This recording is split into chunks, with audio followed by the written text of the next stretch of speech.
I don't know how to put this lightly. Went through a life-shattering breakup recently. So I've been going through a lot of life changes. Like I'm growing my hair out, which is why I look like a brigadier general from the Civil War. Onward, men! There's a man bun over that crest! Also, I've been going to the gym, because I can't afford therapy, but I can afford Planet Fitness. Just gotta work some things out! Some things going. But I didn't go to the gym a lot until recently, so I don't know what I'm supposed to do. I don't know how much I'm supposed to lift. I don't know when I'm supposed to stop. So the other day, I worked out all the way to exhaustion, but I didn't know it because I've never done that before. So when I was supposed to just leave after finishing up my workout, I was like, I'm going to do some push-ups and then head out. And then I went to do the push-up, I laid down on the ground, and then I couldn't lift myself. That is when I found out I was exhausted. And I'm okay with that, because that means I pushed myself as far as I could possibly go in the workout. What I hate about that is that means if you just got to the gym, you saw a guy built like me attempt to push up, fail, and then just leave the gym. You know, just like, well, let's see how this is gonna go. I guess I'm gonna get out of here. I've got my water bottle. Let me grab that. Oh, that's too heavy. Okay, leaving that as well. All right. Try again next month, Karen. I know. Karen works at the front desk. She is my therapist. Yeah, I don't know. With this breakup, it was mutual, which is what you say when she dumps you. That's weird going through a breakup. You know, you start asking people for advice. You know, like how do I move on? How do I get over her? You know, how do I ask her to pay me back for her sister's destination wedding to the Keys? You know, like important things. But I will say, I think I'm starting to ask too many people for advice. Like I asked my 17-year-old brother Kevin for advice the other day. Yeah, he's 17. He's a Kevin. What am I doing? But I asked him, I was like, hey, Kev, you ever gone through a breakup? And he was like, oh yeah, middle school, huge breakup. I was like, all right, well, this is not the advice I need. This is the advice I asked for. What'd you do? How'd you get over her? He goes, well, the first thing I did is I stopped listening to all music because every song reminded me of her. I was like, all right, I get that, because honestly, I didn't know Drake could make me sad, but he has lately. It's like, then what'd you do? He goes, yeah. Then I got on my phone and I texted every single girl in my contacts and I let them know I was single again. Had a new girlfriend by third period. So it's like, when did she dump you? He was like, second period. It's like, who finds love in lunch hour? But then I was thinking about that strategy, and I can't tell if texting every single girl on my phone is the dumbest thing I've ever heard or the smartest. So I tried it recently, and I don't know if you guys looked at your phones, but who the fuck are all these people in my phone? Like, I got like a whole section of Alyssa's with the last name Tinder that like, I can't put a face to, but they got in there somehow, you know? Like, I don't get a dating app. I just play Russian roulette with my contacts, you know? Just, damn. Brad. Guess I'm gonna fuck Brad again. Selfish lover. I do think I'm getting over this breakup because I had sex recently. Thank you. Anyone else here having sex? With me? Almost got you, sir. Yeah. Afterwards, I got a compliment. Well, I think she gave me a compliment. I'll let you be the judge. So we finished up, which is the only way I know how to describe what happens there. And she looks over and she goes, you know, I've never orgasmed during sex before. And I almost did that time. Oh. What did I tell you? I was a pretty good student growing up, but that is the happiest I've ever been to get a B+. My entire life, you know? Next time I'll just do some extra credit, get that A. Make my father proud, you know? Finally do it. I got a lot of anxieties. Everyone here got some anxieties. Anything stressing you out? Oh, God, everything stresses me out here in New York. The MTA, voting, that was a day, right? But the thing that stresses me out the most is I'm just really nervous. Chris Pratt is being overexposed with all these blockbusters, and he just needs to take a step back and do a romantic comedy. We all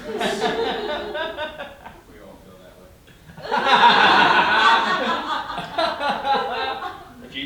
If you don't believe me, watch Passengers, get yourself into a frenzy, and then watch the 5-year engagement where he plays a supporting role, and just remind yourself why Andy Dwyer stole our hearts in the first place. It's tragic. I blame his publicist. She gave him a career and now she's ruining it. And yeah, I'm assuming it's a she. So I'm sorry. But I've never met a male publicist. That's the only reason why. What else do I want to tell you guys? I did quit my job recently. Yeah. Well, it was a service industry job, so I gave my 4 weeks notice in case I want to keep it. And I was a restaurant. Anyone ever work at a restaurant? Oh, it it's the worst. It's just a recipe for disaster. It doesn't make any sense, you know? Like, you get there, you're starving, I'm working, so I hate you. But I liked working in bars. One of my first jobs in the city was at a bar. I first moved here 7 years ago because I hired as a page at the Late Show with David Letterman. But like most of your dreams, it didn't pay anything. So I ended up taking the first job that came my way to pay the bills, and I ended up working at a gay sports bar. You guys had the same reaction my father had. I told him on the phone, just silence and processing. But I loved working there. The gay bar, Letterman was okay. But I was a busboy, and my first day there was RuPaul's Drag Race season finale. Yeah, I'm from a small town in Maryland. Like, if I can describe the town I'm from, like, in high school, the kid with the coolest car had a PT Cruiser. Right? So when I walked in, it was wall-to-wall drag queens. It was like the first time I heard Cardi B. I was just like, I don't know what's going on, but I like it. So like I said, I was a busboy, so my job was to grab all the empty glasses, I put them into a bucket, I ran that bucket down a flight of stairs, I washed those glasses, I put them back into the bucket, and then I hoisted that bucket above my head, and I ran up a flight of stairs and handed to the bar. I told you about the gym earlier. I'm not a strong man. Like, I'm built like a 1940s recreational swimmer. I'm made for speed, not strength. So after a few times, I started getting very tired, and there was this one girl that was always in my way. Like, you know the drunk girl at the bar that you can't figure out what group she's with, but she's somehow in everybody's way?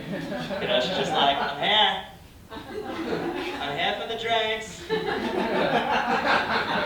Well, she was in my way, and so after a few times, I started getting very tired, and all of a sudden, I felt my arms start shaking, and I realized my strength was going to fail me, and I was going to drop 40 pounds of glass on her head, whether she deserved it or not.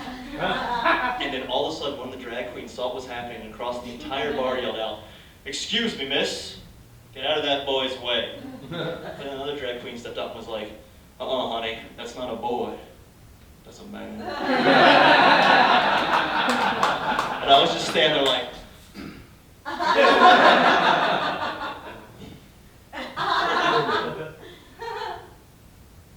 I am a man.